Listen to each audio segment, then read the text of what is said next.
Hey guys, this is Twan here, and I'm going to give you guys some tips and tricks for every new player getting into the Once Human beta. Hope you guys enjoy. Alright, tip number one is going to be always make a Hive base. So the Hive base is just an add-on to a regular base, and a solo player can also make a Hive base if you don't have any friends. But Hive bases have way more perks in them. So if you look here, we go to the Get United tab. You see here, as you rank up your Hive, right here, you'll see there's level 1, level 2, gives you some upgrades. This upgrade right here just lets you make your Hive go on wheels, so you can make your base on wheels. This one as well. All the way up to here, when you get to level 5, then you start getting crafting speed bonuses. You get damage and PvE bonuses when playing with friends. And then you obviously get a 10% HP in PvP. Not game breaking, but you know, it's nice to have. Another cool thing about having a Hive is you get more generator slots. So if you go into here and you're looking at your power generation, and I actually don't have this unlocked at the moment, but if you were to put one down, you can get up to 5 in a Hive base, whereas in a regular base, you can only have 2. So that's a big plus. Another thing is other people who join your Hive, Hive can be up to 4 players. They get to use all of your items that you have here. So all your workstations. So only one person really has to go down the cradle for each one, because you can't max out the full cradle no matter what level you get to and how many mimetic points you get. So what you do is essentially, you know, one person would work down one, another works down another one. So say one person goes down the fortification, so they build all the crazy turrets, which is what someone else did in this Hive. And then they just place the turrets down on the ground, and even though I don't have the turret skill or any of the fortification skills, I can still move the turrets, connect them to the wires, and make the Hive base strong. Another cool thing about being in a Hive base is that when you do your Stardust Resonator, so right here, this is where you put in the cortexes that you get. So you get level 2s, level 3s, and level 1s. When you put them in here, it tells you what it is. So this is 5 minutes. The number of elites is 1. The monster level's 35. And I'll get 200 star crumbs so long as I defend this thing for 5 minutes.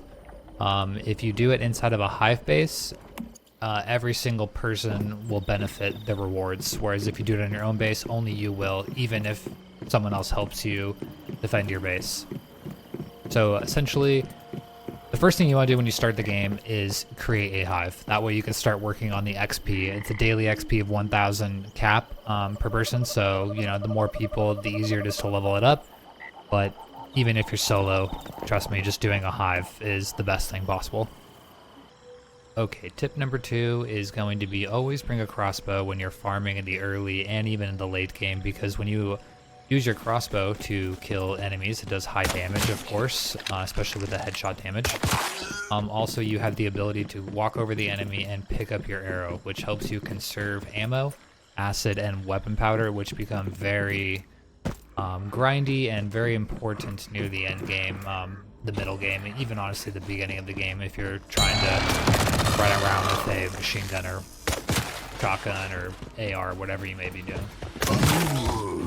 So yes, bring a crossbow everywhere you go. And just make sure you hit them, unlike that. Alright, on to the next tip.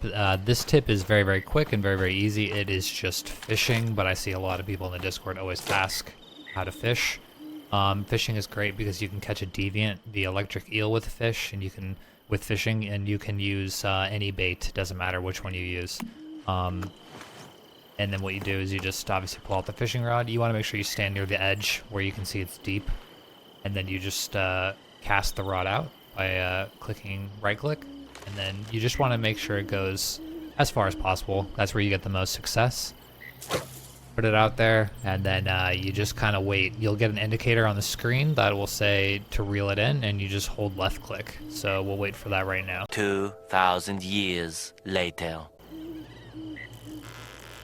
And then when you're pulling it in, all you do is hold left click. You don't have to do anything else. And the fish will just come right in. Every so often the fish will break off the line, but There's really nothing you can do about it. You just hold left click and wait for this guy to get in here. One eternity later. Once you have collected the fish like that, you just push F to put it in your backpack. You can put the rod away, and you can then go into your backpack and just push F on the fish. You can actually keep this northern pike if you'd like, because it's for a craftable weapon. Put it in a refrigerator and it'll stay preserved for almost forever. But you can push F on it, make some fish, and this helps you make a lot of good food buffs. Next tip, we're going to be going over a little bit with the deviations. So you get the deviants from killing bosses. Everyone starts out with the butterfly. The butterfly is by far the best one. And what you want to do is you want to put them in one of these little securements that you can create through the cradle. It's like one of the first things you unlock. You put it in there, and each deviant likes different stuff. For example, the butterfly loves the color green. It also likes flowers, and then it likes relaxing music. Now the butterfly is super easy. All you really have to do is just put like a green light down and some plants on the side. Even if you don't have plants, the deviant still gets pretty happy. And what you do is you kind of just wait for the deviant to generate deviant power, and then it lets you get concoctions. So essentially this consumable right here is called Cocoon. So when you get critically injured, you get a shield and it kind of just lets you stay alive.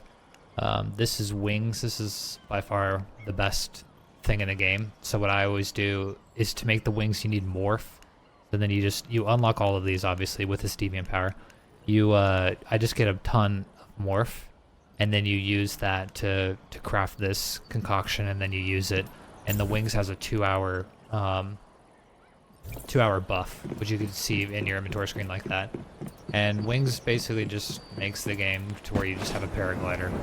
It costs stamina, but very, very little. And it saves you from fall damage, because when you get fall damage, you break your knees and your ankles, and then you're walking around like grandma, and it's horrific. So that's the best one to get, honestly.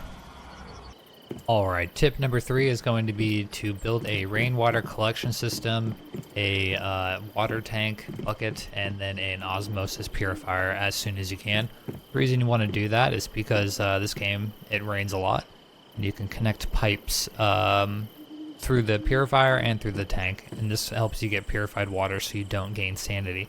All you do is you'd go into build mode, you'd push B to connect pipe, and then you'd put it right to the osmosis purifier. Just like that. And what it'll do is next time it rains, it'll come in through here, and then I'll collect the purified water and put it in here. You can also collect dirty water if you don't have the purifier, so you can collect the dirty water straight into this bucket, and then you can just boil that on the stove for boiled water, which has an infinite period of time, so it doesn't ever expire, just like purified water. And then you can just carry that around. As you can see here, in the little bar I have some purified, but this also works with boiled water. And then you can just drink it to make sure you always have max, hydration.